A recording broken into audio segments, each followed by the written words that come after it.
Hi, I'm Joe Chile. Mornings from 7 to 9 on Buffalo's oldie station, The Big Wack.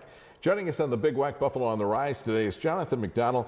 Jonathan is from BAM Acupuncture, and I want to spell this out. It's Buffalo Advanced Medical Acupuncture. Jonathan, how you doing? I'm doing well. How are you, Joe? I'm doing very well, thank you.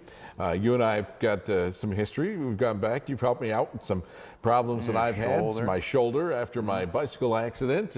Had some very good results from that.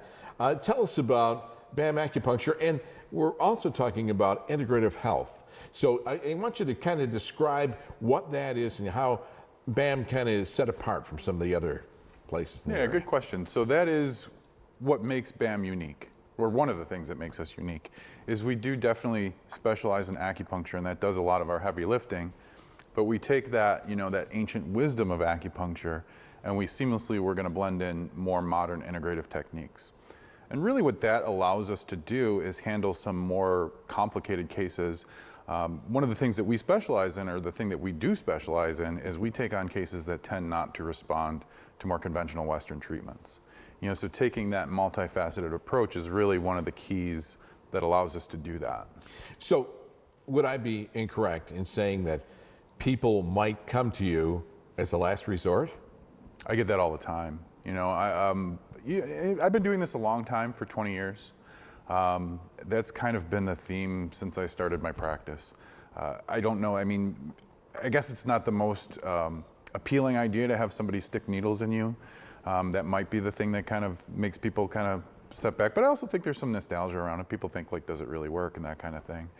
So I will often get people in that they've tried everything, and it's often like, if you can't fix me, there's no hope for me. Well, and you make the comment, to stick needles, in you, or whatever the case may be. Tell us, though, about your background. Your training, you were trained overseas, right? In the farm? Yeah, actually, originally I had more of a Western background. I worked in physical therapy gyms for, in my early 20s. Then I had some exposure to acupuncture. I actually had some patients that weren't quite getting the results that we were looking for.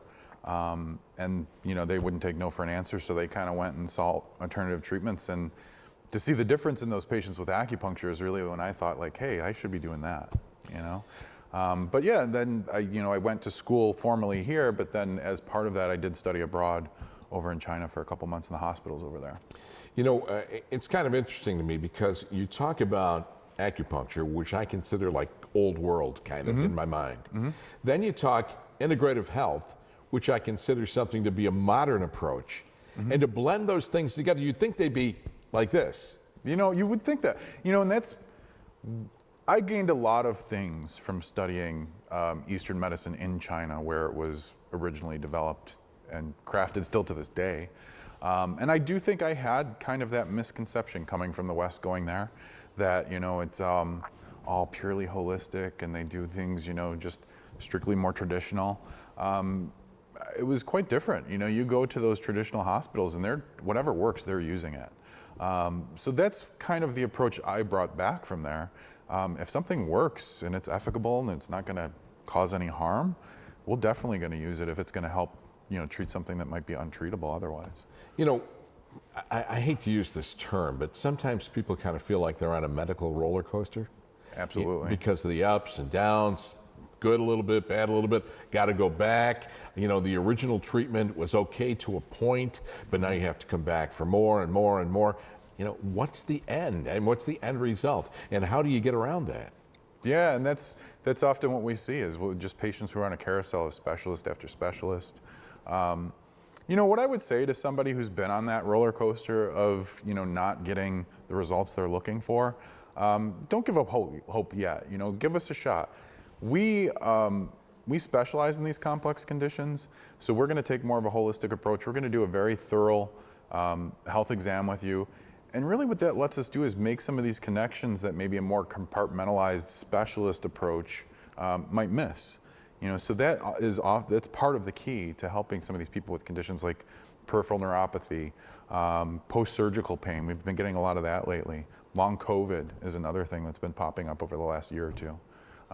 So yeah, that really is the key to help us give hope to where some people, they just feel hopeless.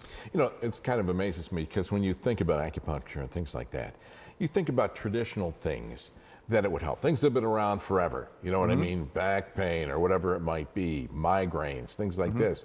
But to think that it can transform into today and help with COVID or long-term COVID, that some people, it just doesn't seem like they have an answer to, you know what I mean? So this can give you some real hope, right? That is one of the things I love about what I do.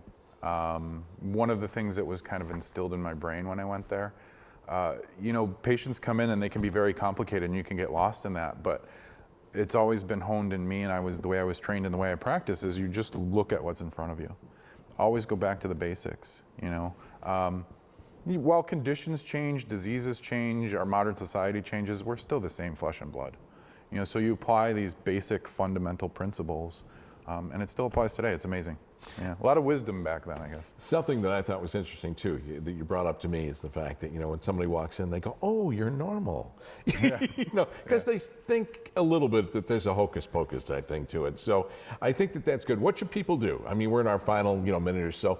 If people want to come in and talk to you, can they talk to you? And will you tell them in the event that you can't help them, or you can? Yeah, the first step to becoming a patient is really picking up the phone, making that call. Set up that initial consultation with me. We like to gather as much information as we can from you. I'll review that, and then, yeah, we will definitely sit down and have a conversation. I see a lot of people that have been to specialist after specialist. I want you to know that you will be heard. You know, I'm going to listen to you. I'm going to try to come up with a solution for what you want. You know, I'm not going to impose, like, this is what I do and this is what I can do for you. So we also, I mean, we have to make sure that we're on the same ground, right? Like, we both are heading in the same direction. So sitting down, coming up with a comprehensive plan, and really following that plan is not a cookie cutter approach. All right, Buffalo Advanced Medical Acupuncture. For more information, 704 Beach Road, correct? Beach Road, 704 Beach Road in Cheektowaga. Phone number 716-632-2207, and a website, www.bamacupuncture.com. Sponsorship and promotional consideration for the preceding segment was provided by Buffalo Advanced Medical Acupuncture.